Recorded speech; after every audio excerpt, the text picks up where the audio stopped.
En las afueras de Lima, Perú, los cadáveres emergen de la arena.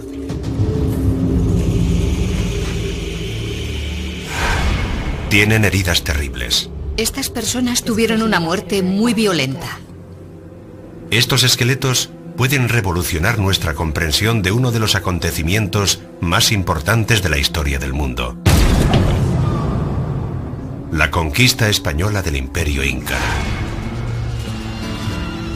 Durante 500 años, para comprender lo que había pasado, hemos tenido que confiar en las crónicas escritas por los conquistadores españoles. Esas crónicas nos describen cómo en 1532 Francisco Pizarro llegó a la frontera del Imperio Inca con algo menos de 200 hombres.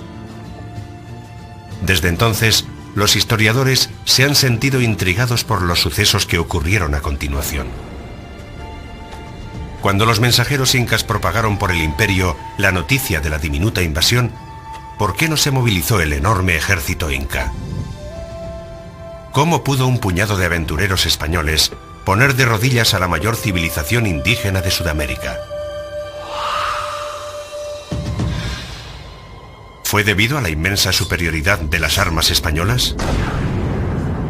¿Fue debido a las enfermedades europeas frente a las que los incas no tenían defensas? ¿O fue por otra razón? Puede que la respuesta esté en estos esqueletos. Por primera vez, la ciencia puede abrir una ventana a los acontecimientos reales de la conquista del Perú. Los descubrimientos son asombrosos. Creo que estamos ante la primera herida de bala del Nuevo Mundo. Una historia de conquista jamás contada.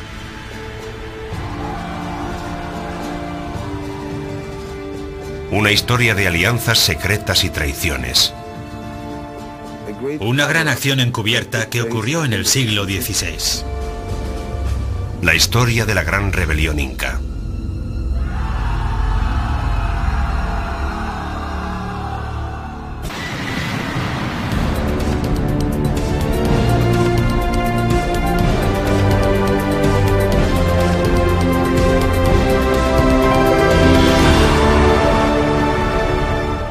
La gran rebelión inca.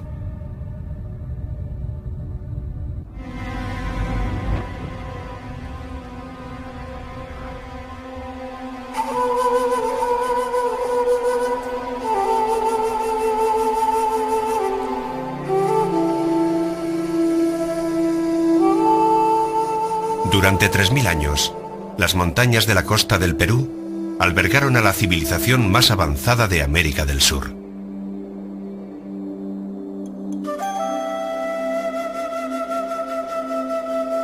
El Imperio Inca fue el último de los muchos que surgieron y cayeron en Perú, y fue el más grande.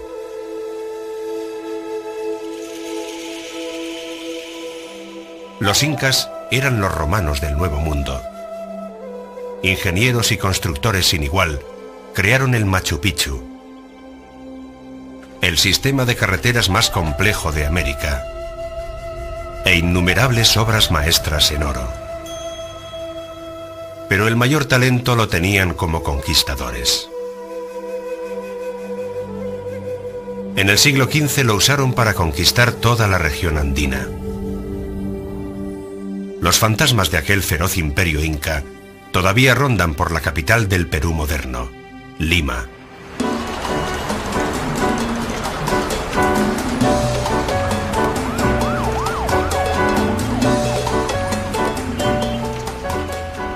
La Lima del siglo XXI es una ciudad bulliciosa de 9 millones de habitantes.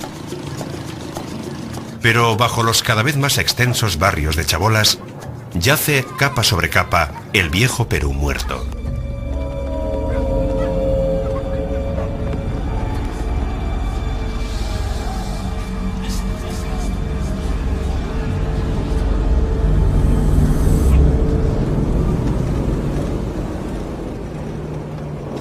Durante más de 20 años, arqueólogos peruanos y el delegado de National Geographic, Guillermo Koch, han trabajado para desvelar los misterios de estos cementerios indígenas.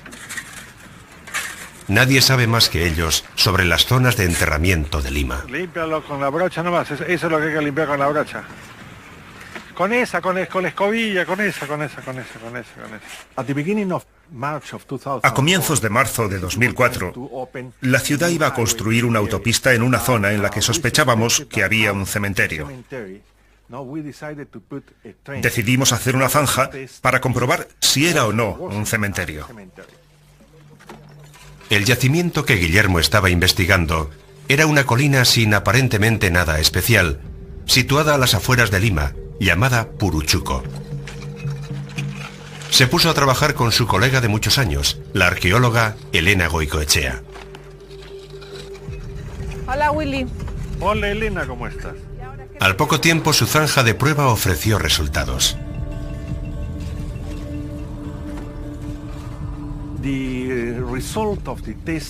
El resultado del sondeo fueron unas 20 tumbas en una zanja de 2 por 8 metros. Aquel hallazgo nos llevó a deducir que aquel pequeño barranco era, de hecho, un cementerio.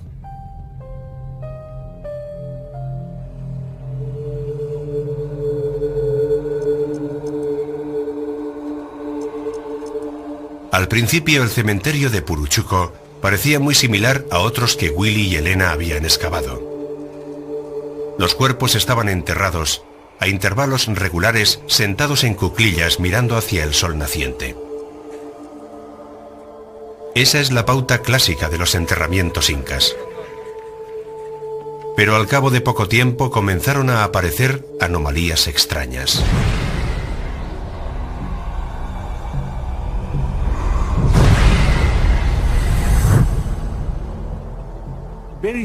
Poco después de comenzar la excavación, descubrimos que había varios individuos que no se ajustaban a lo que llamaríamos el patrón de enterramiento estándar. En las capas más bajas del cementerio, todo parecía estar como Willy podía esperar en un cementerio inca bien organizado.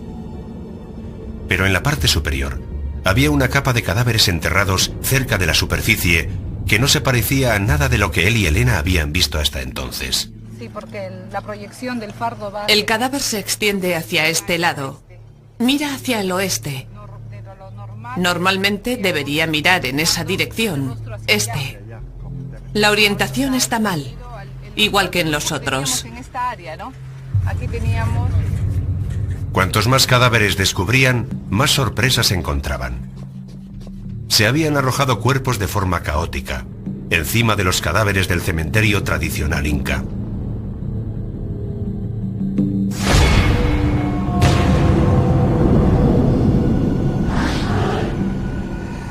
En vez de envolver cuidadosamente el cadáver relleno de algodón con tejidos de lana, como era habitual, estos habían sido envueltos a toda prisa en telas bastas. Estaban tendidos sobre el costado o la espalda, algunos boca arriba, algunos hacia el oeste. Ninguno estaba acurrucado y mirando hacia el este, siguiendo la forma tradicional inca. Era evidente que no habían seguido los rituales de enterramiento. No tenían ofrendas adecuadas. La pregunta era, ¿por qué habían enterrado a aquellos individuos de forma tan inusual?